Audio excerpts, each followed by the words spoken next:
Michael Jordan in career, his whole career played 78 games a year. And that's not even counting the playoffs when you're playing, in the preseason. So you're talking about 115 games a year. That dude probably played in about 112 of those 115 games. End the debate, please. Here we go. 3 parts. One player has won the scoring title. Regular season MVP, was first team defensive player, led the playoffs in scoring, and won the MVP in the finals. All 5 things. It's only happened 4 times in the NBA. You know who the 4 players who do it were? Jordan. Michael never set out games. If Michael set out a game, he made sure he played at least 25 minutes so you saw him play. Whether it be preseason, he didn't miss any regular season games. But during preseason, where most stars sit out, he played. The audacity, the sheer nerve, of LeBron even standing to suggest that 22 years of mediocrity could compare to 13 years of pure dominance is staggering. Michael Jordan's own championship teammate has now shattered the GOAT debate with one devastating truth bomb, leaving LeBron fans in absolute shambles. So I'm not coming from a biased position where I'm just like, oh, that was my era, so I'm being biased. No, my eyes don't lie. I know what I've seen. And as great as LeBron is, and he's fantastic, but he ain't fucking with MJ.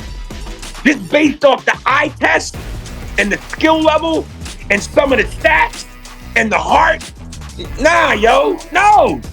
Ladies and gentlemen, the basketball world just got schooled by a man who lived it, breathed it, and won 3 championships alongside the greatest player ever to touch a basketball, Stacey King. This isn't some analyst sitting behind a desk or a talking head on ESPN. This is a man who witnessed greatness firsthand, and he just delivered the most brutal reality check in the history of the GOAT debate. I think it's misinformation. I think they want to control the narrative to make it look like this generation's players are superior. I mean, you look at the Hall of Famers that are in that era. And what he said will have every LeBron fan scrambling for the delete button on their Twitter accounts, because the facts don't lie, the numbers don't lie, and the legacy speaks for itself. Here's what Stacey King said that has the basketball world in an uproar.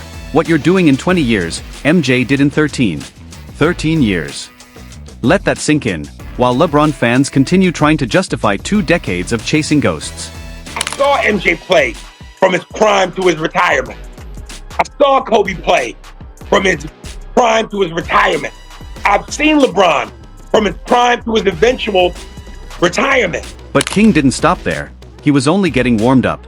He acknowledged that LeBron James will go down as one of the greatest players to ever play the game, but then he shut the door on the GOAT debate.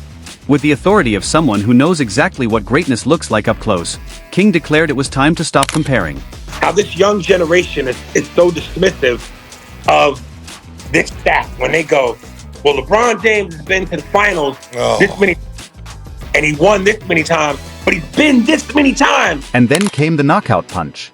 King pointed to the one statistic that LeBron fans hate to talk about: championships. After 22 seasons, LeBron still hasn't matched Michael Jordan's 6 titles. 6 championships in just 13 years, while LeBron needed 22 years to win only 4. And the thing about Michael and these guys in that era, they recognize how important it was for the fans who may not get a chance to see them play. So when they go to a city, this might be the first time this family of 6 gets a chance to see Michael Jordan play. Let's talk about efficiency, shall we? Because this is where the argument becomes absolutely devastating for Team LeBron. Michael Jordan didn't just win more championships, he did it in less than half the time. In those legendary 13 years, Jordan won 6 NBA championships, claimed 6 finals MVPs, earned 5 regular season MVPs, made 14 All-Star appearances, including his Washington years, scored over 32,000 points, and oh yeah, he even took 2 years off to play baseball.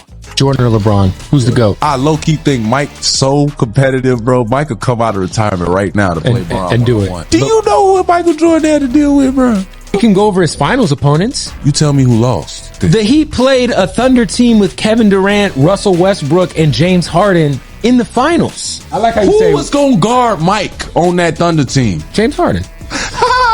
So you mean to tell me he's so cute. You think that's so cute? Meanwhile, LeBron needed 22 years to accumulate just 4 championships and 4 finals MVPs.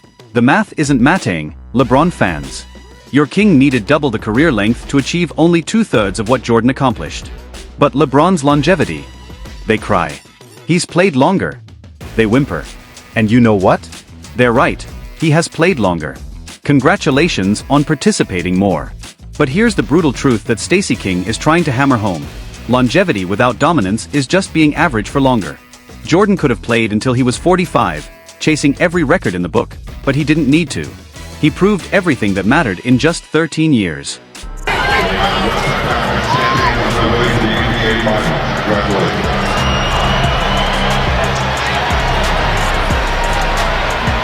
King knows this because he saw it. He witnessed a man so dominant, so flawless in his execution that he could walk away from the game twice and still remain untouchable. Jordan didn't retire because he couldn't play anymore. He retired at his peak, because there were simply no more worlds left to conquer. Jordan. Number 2, if you own a pair of Jordans or have a pair of Jordans on, stand up. But here's where it gets really ugly for LeBron supporters. Let's talk finals records. Jordan, 6-0. perfect, flawless, untouchable. LeBron, 4 wins and 6 losses. Winning has a price, and leadership has a price. So I pulled people along when they didn't want to be pulled. I challenge people when they don't want to be challenged. And I earned that right because my teammates came after me. They didn't endure all the things that I endured. Stacey King watched Jordan never lose when it mattered most. 6 finals appearances, 6 championships, 6 finals MVPs. No Game 7s, no collapsing under the brightest lights, no I'm taking my talents moments. Meanwhile, LeBron has lost more finals than he's won. He's been to 10 finals and walked away defeated in 6 of them. That's not GOAT behavior, that's choking when it matters most. Jordan never gave his opponents the satisfaction of beating him on the biggest stage. I was with Michael Jordan, not last summer, summer before last. We ran into each other in Europe. And he says, Irvin, I don't know why these guys, because if you look at his record, he almost played every game like 5 or 6 times throughout his career. He didn't miss one game. He played in every game. We wanted to play in every game. Pat Riley or our trainer, Gary Beatty, had to make sure that they said, no. B, don't put on your uniform. Don't come sitting on that bench because you want to play because you want to play for your guys and with your guys. But championships are just numbers, right? Wrong. Stacey King understands something that stat sheet stuffers never will: cultural impact. Jordan didn't just play basketball, he transcended the sport. Michael never set out games. If Michael set out a game, he made sure he played at least 25 minutes so you saw him play. Whether it be preseason, he didn't miss any regular season games. But during preseason where most stars sit out, he played. I mean, we played in Lincoln, Nebraska. We played in Sioux Falls. We played in some small venues to get the people who may not be able to get to a big city to see us. We go into those places and play. And most star players, I'm not playing in Lincoln, Nebraska. I'm sitting out. You know, Michael would play first and third quarter, 24 minutes to let people see, because he recognized, and Kobe's the same way, that this might be the only time that they're able to afford to see me play. And I want to make sure I put on a show. These guys nowadays, they don't look at it that way.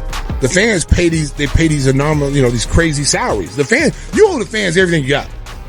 In just 13 years, Jordan became a global icon. He turned the Chicago Bulls into the most recognizable sports franchise on the planet, made basketball must-see television, and built a brand so powerful that his shoes still outsell every active player's signature line combined. Meanwhile, LeBron has spent 22 years trying to match that impact, and he's still not even close. Jordan's influence stretched beyond basketball, beyond sports, and into culture itself. Space Jam wasn't just a movie, it was a cultural phenomenon that introduced Jordan to kids who had never even seen him play. Stacey King knows what clutch looks like because he played alongside the most clutch player in NBA history.